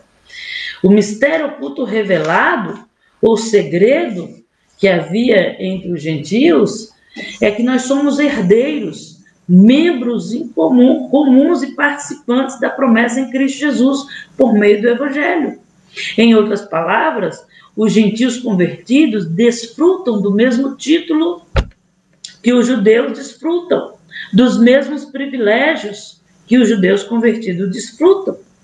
Então, eu posso desfrutar dos mesmos privilégios que Pedro, que Paulo, que eram judeus, e tantos outros, né, que Daniel, que Abraão, e tudo que esses homens viveram. Eu posso desfrutar do mesmo privilégio, porque as bênçãos temporais e espirituais agora estão conosco, e assim como eles podiam ouvir as revelações de Deus, agora eu e você podemos ouvir também, porque também estamos assentados com Cristo em lugares celestiais. Então, por meio de Cristo, ele faz com que todos os povos do mundo inteiro fossem unidos em um só corpo, formando assim a igreja do Pai. Então vamos falar um pouco, irmãos, dessa unidade que Paulo fala. Em Efésios, capítulo 4, né, olha o que o texto que eu li diz assim: por meio de Cristo, faz com que todos os povos do mundo inteiro se tornem um só corpo, unidos num só corpo por meio de Cristo Jesus. Efésios, capítulo 4, 4. É um texto muito bom e muito usado no batismo. Mas se você estudar a Epístola de Efésios, como nós estamos estudando, capítulo 1, capítulo 2, capítulo 3, vamos estudar o 4, nós precisamos entender que Paulo está falando da unidade da igreja. Paulo está falando dos segredos da igreja de Cristo. É uma carta completamente revelada à igreja de Cristo. Então, em Efésios capítulo 4, verso 4, diz assim: há um só corpo, um só espírito, como também fossem chamados, uma só herança da vossa vocação, um só Senhor, uma só fé, um só batismo, um só Deus e Pai de todos, o qual é sobre todos e por todos em todos vós. Isso está em Efésios 4:4. Muitas pessoas usam esse texto para batismo, né? Porque fala de um só batismo. Mas se você for ver, esse texto, ele fala das 7 facetas da fé cristã. Essas facetas servem de alicerce para a unidade da fé cristã. O apelo de Paulo, nesse texto de Efésios 4:4, falando de unidade, o apelo dele nessas facetas, e quais são as facetas? É que somos um só corpo, um só espírito, uma só esperança por meio da vocação, um só Senhor, uma só fé, um só batismo, e um só Deus. Então são 7 facetas, né, da fé cristã, em que Paulo está falando da unidade. E Paulo, nessas facetas, ele falando dessa unidade, ele está falando que ela deve ser aplicada a todas as condições da igreja local. É isso que Paulo está dizendo. Que essas facetas, 7 facetas, uma só fé, um só batismo, um só Senhor, um só Espírito, uma só esperança, isso deve ser aplicado na igreja local. É isso que Paulo está dizendo. Que todas essas condições de fé precisam ser aplicadas na igreja, que representa a unidade da igreja, a fim de que cada igreja local sirva de modelo, de exemplo, de unidade da fé. Lembrando que cada pessoa da Trindade tem um papel dentro da igreja. Então, o interesse de Paulo é que, com uma só fé, um só batismo, um só Senhor, uma só esperança, cada igreja local viva essas 7 facetas e seja aplicada nas condições da igreja local. Irmão, você imagina, o avivamento bíblico, ele tem o dom do avivamento, por meio da palavra, pelo menos é isso que eu entendi. Então, imagine essa igreja em sua plenitude, usando a unidade da igreja local, que Paulo fala. Uma só fé, um só batismo, um só Senhor, uma só esperança, um só Espírito, um só... Né? Imagine eles aplicar isso na igreja local e viver nessa unidade, com essa unção de avivamento na palavra. Quanto essa igreja seria poderosa em São Caetano. Agora, vamos colocar para o Ministério Vida na Palavra, que tem um tema pesado, reconciliando as famílias com Deus. Imagine esta igreja aplicando as facetas da unidade na igreja local. Se todos nós, Isabel, Maria, Luci, missionária Magali, missionária Ivanilda, Tereza, Márcio, Eliane, você imagine todos os membros dessa igreja, imagina todos eles. Vamos colocar os que saíram e os que estão voltando, vamos colocar todos eles, e os que ainda hão de vir. Imagina esse povo em uma só fé, em um só Senhor, em um só batismo, mostrando e testemunhando para essa cidade a unidade da fé na unção de reconciliação, de reconciliando as famílias com Deus, na unção de domínio e de governo a qual nós temos por meio dessa reconciliação. Então, imagine como que cada igreja trabalhando no dom da unidade da fé, em seu chamado, como não estaria essa cidade de São Caetano? Como estaria o mundo, vamos colocar assim? Porque o interesse de Paulo é que cada igreja local sirva de modelo e de exemplo na unidade da fé. Por isso que ele fala das 7 facetas. Lembrando a você que cada pessoa da Trindade, Deus Pai, Filho e Espírito Santo, tem um papel dentro da igreja. E a unidade dessas facetas se divide entre a obra do Espírito, do Filho e do Pai. Um exemplo, o Espírito Santo, ele está ligado ao corpo, né, que é o corpo de Cristo.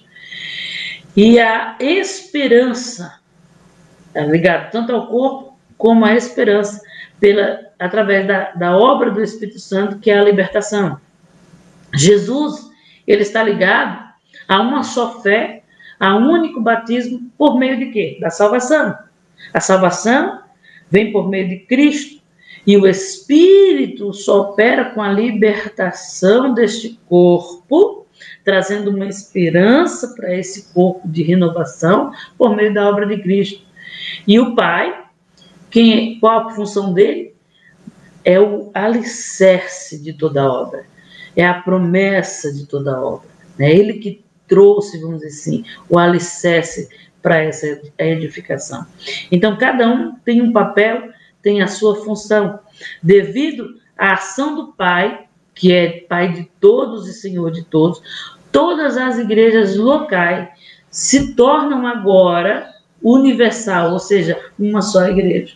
Então, não importa se é avivamento, se é vida na palavra, se é bola de neve. Aí você diz, então, se é tudo a mesma coisa, Um dia eu vou para o Bola de Neve, outro dia eu vou para o Avivamento e hoje eu vou para o Vida na Palavra. Você precisa entender que cada um tem um chamamento, cada um tem um chamado, cada um exerce uma autoridade. Qual a autoridade do Ministério Vida na Palavra? De governo. Ele tem autoridade de governo nessa terra, então ele trabalha muito com finanças, com riquezas, com libertação, mas o avivamento, ele tem o dom de trazer o avivamento por meio da palavra. Então, cada um tem um chamamento. Você precisa ver aonde Deus te encaixou e aonde Deus quer te usar, né? Não saia do propósito, né? Porque todos somos um. Todos nós temos um propósito. Assim, irmãos, o Pai, por ser Pai de todos, eu vou abrir um parênteses aqui também, Deus não é pai de rebelde, Deus não é pai de caluniadores, Deus não é pai de quem não conhece a Cristo. Ai, mas o macumbeiro, ele é ruim, ele fez isso. Não somente o macumbeiro, vamos colocar aquele ímpio que está dentro da igreja, que não se converteu, está lá como um joio só para atrapalhar, vamos colocar esse também. Ai, o irmão aprontou, só vive aprontando com os outros, só vive falando mal dos outros. Ai, meu Deus, né? Mas é filho de Deus, né? Fazer o quê, irmão? Nem todo mundo é chamado de filho de Deus na Bíblia. Filhos somente aqueles que vêm por meio de Cristo Jesus, tá? Não confunda. Nós somos co-herdeiros e herdeiros da mesma herança por conta da fé em Cristo. E se eu estou em Cristo, faço parte do corpo de Cristo, eu recebo das mesmas bênçãos. Tá? Mas tem pessoas que estão dentro da igreja, fora da igreja, são rebeldes, não são participantes de nada. Então, esses não são chamados de filhos. Eu estou abrindo um parênteses para que você entenda, né? Que tem muita gente que vive igual os espíritas, querendo mudar o mundo por conta de pessoas que são maus de coração. Ai, porque tadinhos são filhos de Deus. Não, filhos de Deus são aqueles que recebem a Cristo. Judeus e gentios podem ser chamados irmãos, porque receberam a Cristo. Estou falando de judeus convertidos. Somos co-herdeiros, somos participantes, como os judeus eram participantes da glória de Deus. Irmão, aquele povo viu o mar se abriu, aquele povo viu a própria voz de Deus no Monte Sinai. Diz que o monte começou a estremecer e chacoalhar. A voz de Deus foi tão tremenda, que eles pediram para Moisés ir no lugar deles, porque criaram comichões no ouvido. Eles não queriam, né, vamos dizer assim, ter trabalho de ouvir aquilo que eles estavam vendo e ouvindo. Aqueles homens viram a glória de Deus. E a gente quer ser maior que eles, né? Ah, eu sou maior. Somos iguais. Recebemos da mesma glória. Porque aquele monte Sinai que chacoalhava, agora queima e fumega dentro de mim e de você. Somos herdeiros e co-herdeiros por meio de Cristo. Somos membros do mesmo corpo agora. Antes que nós éramos separados, você não vê, né?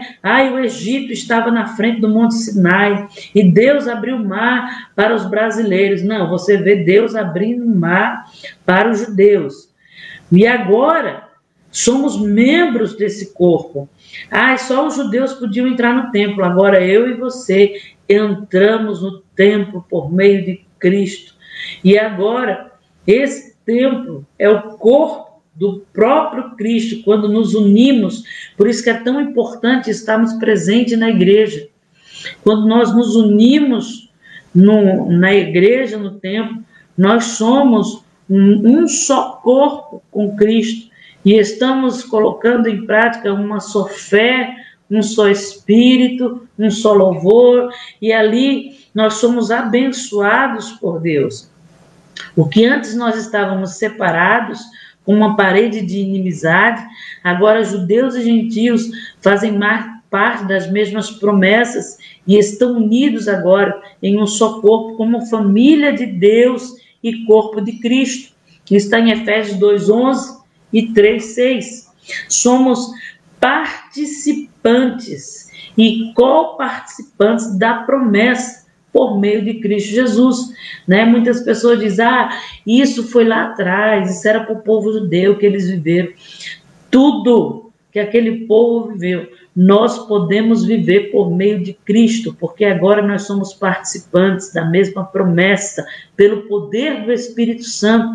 Gálatas capítulo 3, verso 14 diz, para que a bênção de Abraão chegasse aos gentios por meio de Cristo, para que pela fé nós recebêssemos a promessa do Espírito. Agora não somos somente participantes das bênçãos de Abraão, mas também recebemos o Espírito, que era a promessa do Pai, que todos os povos recebessem a plenitude do Espírito de Deus. Então, as bênçãos de Abraão, as bênçãos físicas, as bênçãos espirituais e tudo que é prometido no Evangelho de Cristo Jesus estão agora sobre nós, porque somos participantes juntamente com o povo judeu, que receberam uma promessa de Deus, e agora nós recebemos por meio de Cristo. Esse é o grande mistério de Deus para a humanidade. A magnitude desse ministério. No Antigo Testamento, havia claramente a seguinte promessa, que todas as famílias da terra seriam abençoadas por meio de Abraão. Isso foi uma promessa que Deus fez a Abraão. Todas as famílias da terra seriam abençoadas por ele. Que o Messias receberia as nações como sua herança. Que Israel seria dado como luz para as nações. E que um dia as nações fariam peregrinação para Jerusalém. Isso é uma promessa, né? Tem gente que diz, por que a pastora gosta de Jerusalém? Irmão, é uma promessa de Deus para a minha vida. Que os gentios vão ser peregrinos, vão voltar para Jerusalém. E até mesmo correriam para lá, como um poderoso rio, que está na Bíblia. Que as nações vão correr para Jerusalém, como um poderoso rio corre para o mar. Eu vou ler alguns textos bíblicos para vocês. Salmo, capítulo 2, verso de número 8, diz assim, pede-me, e eu te darei os gentios por herança, e os fins da terra por tua possessão. Ou uma promessa de Deus.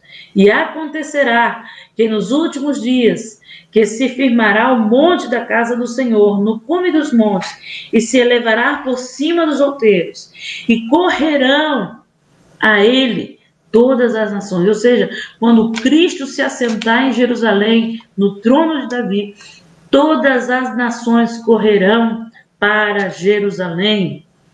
Isaías, capítulo 2, do 2 ao 3, diz assim, e irão muitos povos e dirão, vinde, vamos subir ao Monte Santo do Senhor. Irmão, quem é o Monte Santo do Senhor?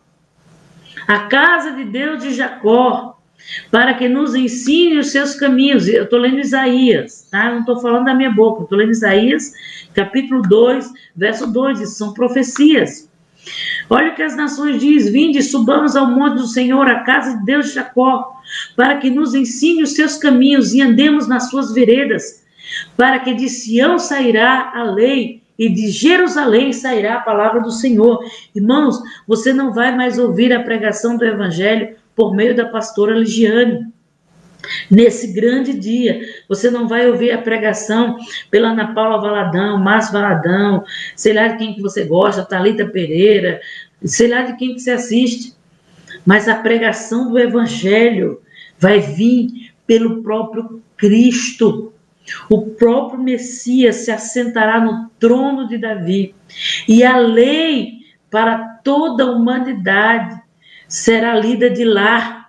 A palavra do Senhor é de lá que vai fluir.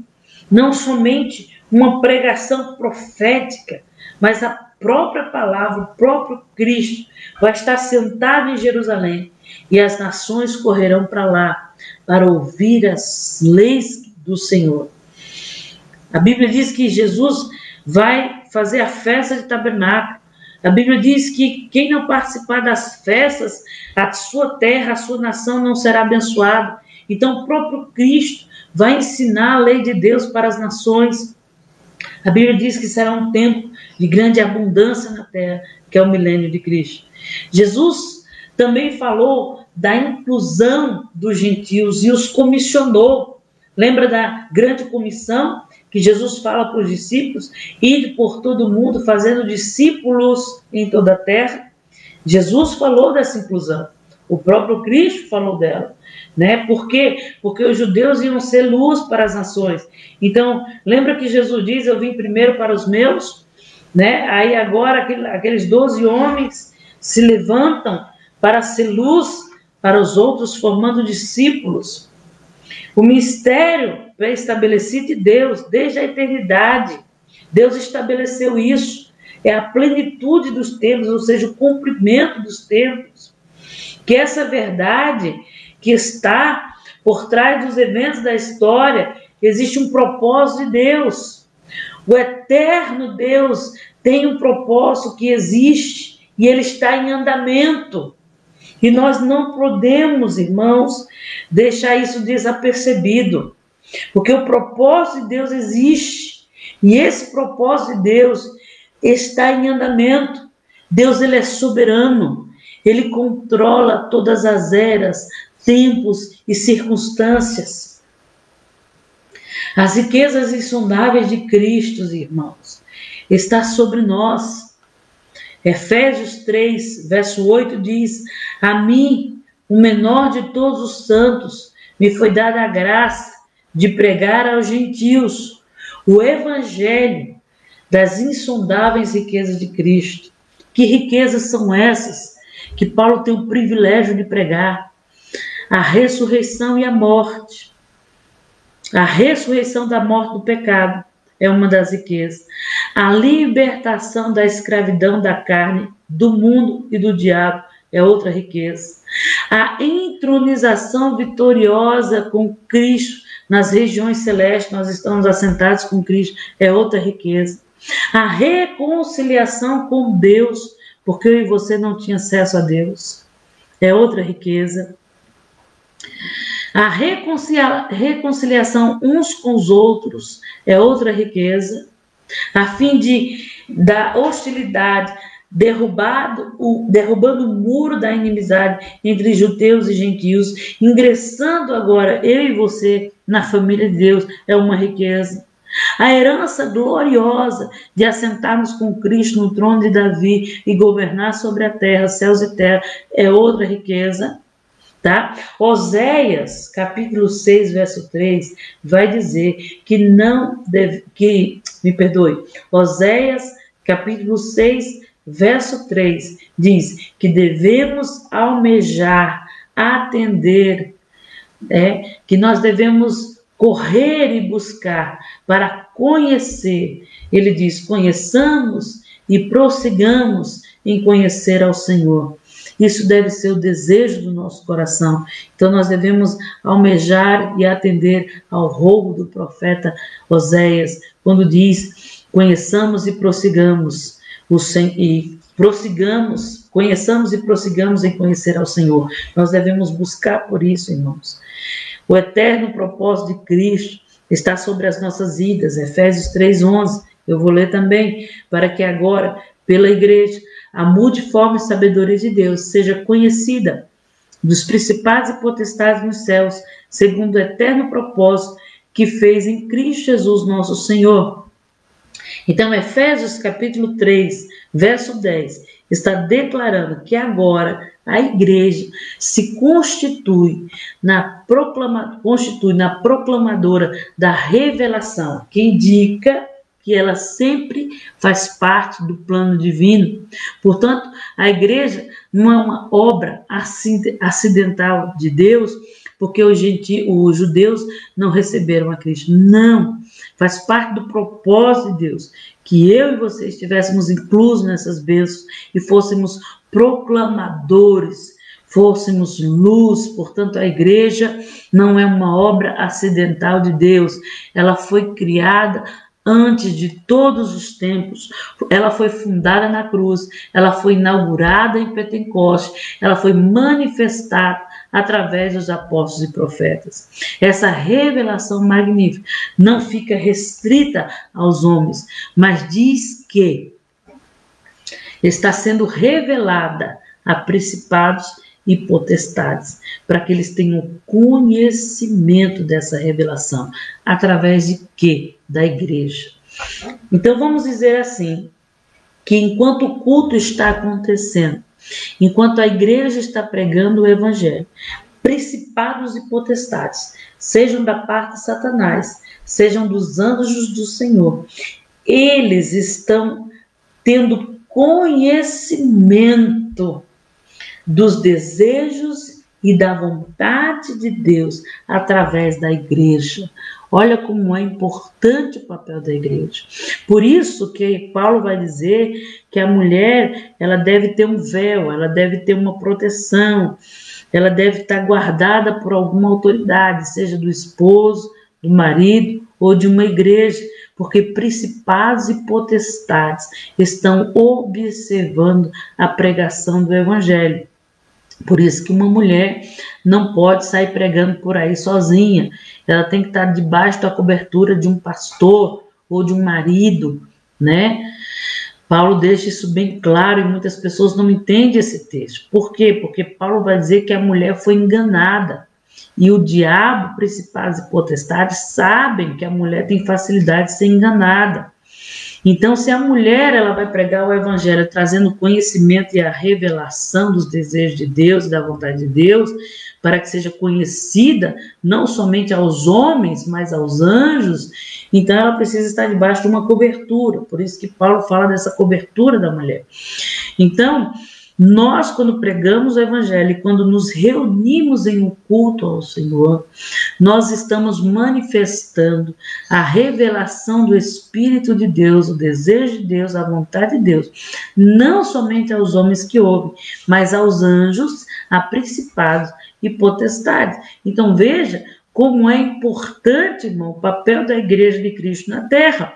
Ou seja, literalmente, quando Cristo diz, e as portas do inferno não prevalecerão contra a minha igreja, Cristo está dizendo que os anjos, principados, potestades, sejam eles qual forem que estejam, até mesmo no inferno, podem prevalecer contra a igreja de Cristo. Por quê? Porque ela tem a revelação de Deus. Ela tem os desejos de Deus, ela tem o conhecimento de Deus, no que Deus tem feito dentro da igreja. Através dela, serve até mesmo de instruções para esses poderes espirituais, no qual, Efésios 3:12 diz assim, nós temos ousadia, nós temos acesso e confiança pela nossa fé em Cristo Jesus. Ou seja, nós temos livre acesso à vontade, aos desejos, ao conhecimento de Deus. Principados, potestades e anjos estão de olho no movimento da igreja de Cristo. Então, como resultado da obra de Cristo e da nossa união com Ele, temos agora o indivisível privilégio de poder entrar na presença de Deus e descobrir toda a vontade de Deus em qualquer hora, com confiança. Nós devemos entrar sem medo algum, pois seremos ouvidos. A palavra do Senhor diz que quando nós temos acesso, aponta para o fato de que tanto judeus e gentios têm acesso ao Pai, ao Espírito. Temos a liberdade de falar com Deus em oração. Então, irmão, que você possa compreender o quanto é importante a igreja de Cristo na terra, como é importante essa revelação que Deus trouxe, como é importante que nós devemos andar nessa unidade. Não somente homens estão de olho naquilo que nós estamos trazendo, mas também principados e potestades estão de olho naquilo que nós estamos falando, porque nós temos livre acesso à presença do Pai. O Márcio está perguntando, amém, a mulher tem que estar do lado do marido, por isso que não saiu do lado. Não saio do lado da minha varoa, aleluia, é verdade, a própria palavra de Deus vai dizer que um homem não é um homem se ele não tiver uma mulher, isso é uma realidade. Por quê?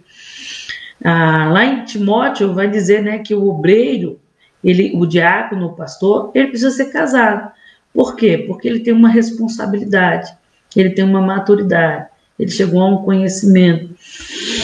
Então, a mulher, ela representa muita coisa para o homem e está do lado do homem. E também ela traz a redenção, né?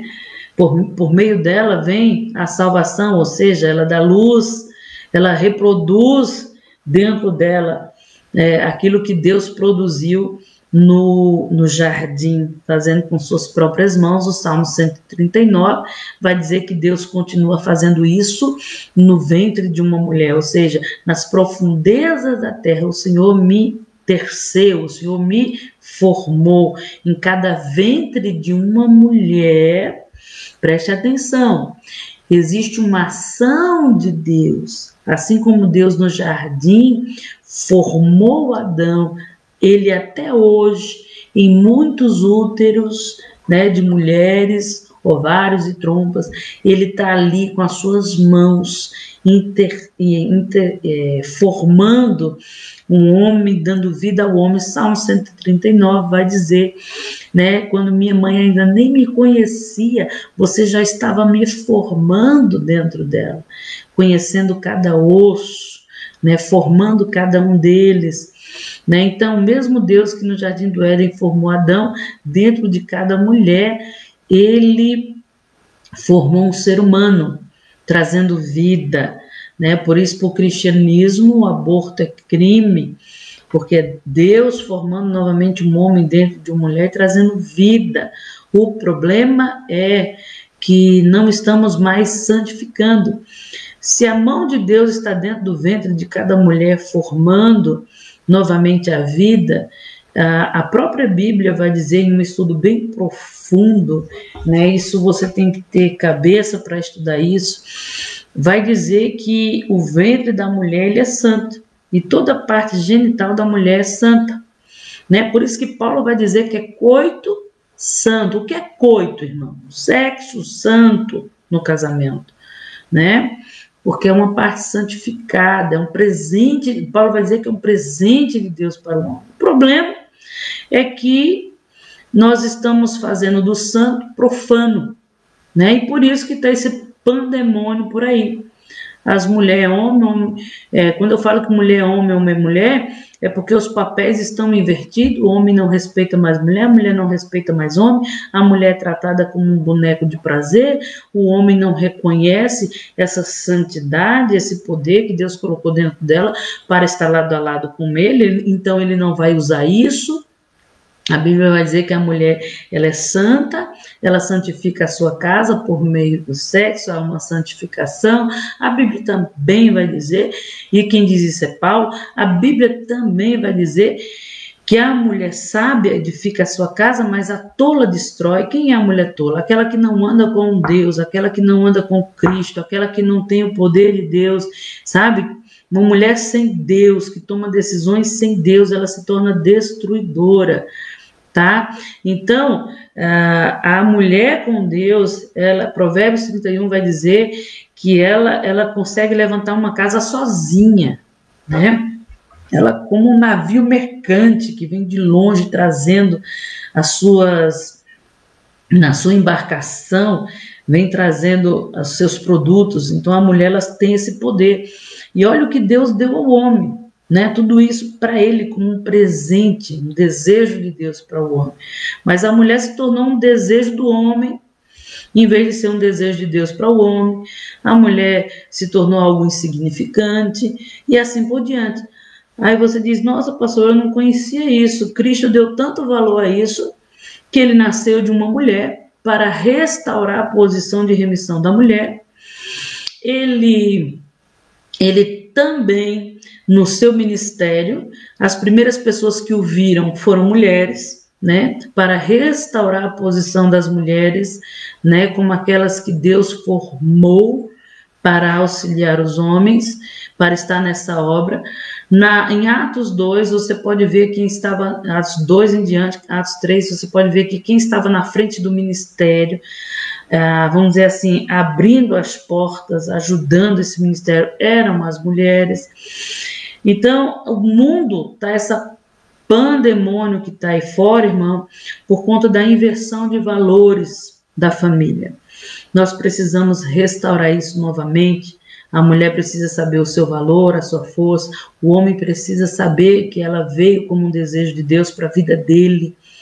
Não somente para satisfazer, mas como um presente de Deus para auxiliá-lo como um governante nessa terra. Amém, irmãos? Então, que você possa compreender o teu valor como igreja de Cristo e que você possa entender que não somente os homens esperam por você, mas principados e potestades estão de olho na igreja de Cristo, porque por meio da igreja de Cristo é que Deus se revela a toda a terra e é através dela que Deus fala à humanidade. Por isso que não somente os homens, mas os anjos, principados e potestades estão de olho na pregação do evangelho. Aí você vai lembrar daquele texto que diz, que os anjos dizem, né? Deixa que nós venhamos e desçamos, deixa que a gente pregue também esse evangelho, que eles estão admirados com a pregação do evangelho. Por quê? Porque é uma revelação de Deus à humanidade, para a terra.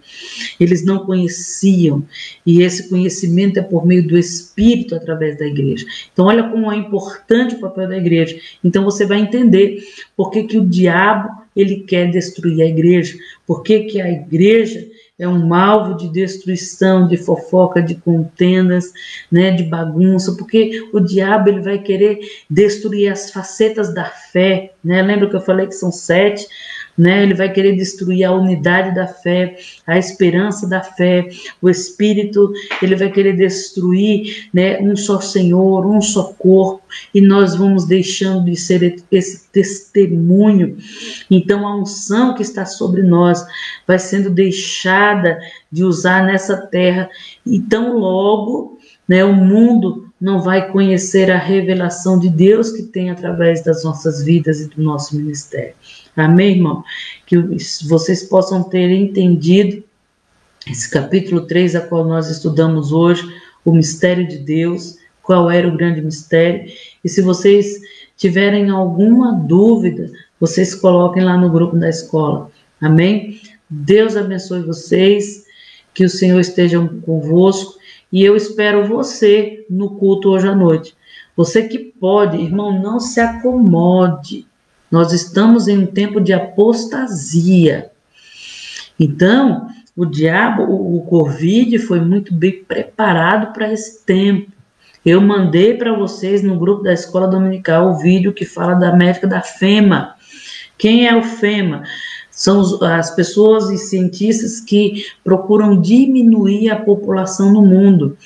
E ela participou da produção do Covid e ela diz, o Covid foi muito bem planejado para isso.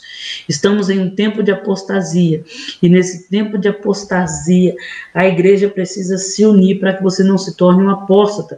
Então não dê desculpa para você mesmo, dizendo que você não pode ir para a igreja por conta do Covid, porque talvez você já pegou o Covid e não vai pegar mais e você pode estar na igreja.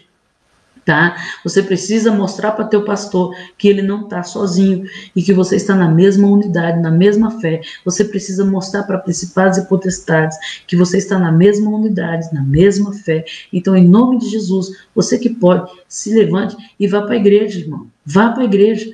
Mostre para o teu pastor que as ovelhas estão com ele. Amém? E mostre para os principados e potestades que existe uma igreja de Cristo que marcha na terra, pois eles estão de olho em nós. Porque nós trazemos a revelação do Espírito de Deus. Deus abençoe vocês. Fiquem com Deus.